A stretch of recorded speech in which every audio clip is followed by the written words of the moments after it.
Okay, test firing, explosive paintball pellet, test 1.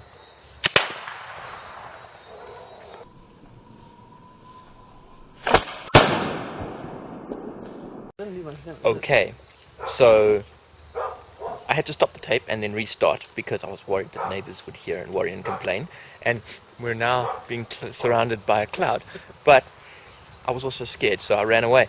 However, I wanted to come back on just to explain what happened when we fired that. Essentially, we shot the wall.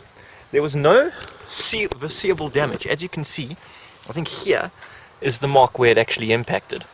It didn't actually do any physical damage to the wood, but it certainly scared the bejesus out of me and the dogs and Craig and everyone else. So if this is something which you shoot at a criminal in your lounge and it hits them in the chest or in the face, it won't be pretty. It won't.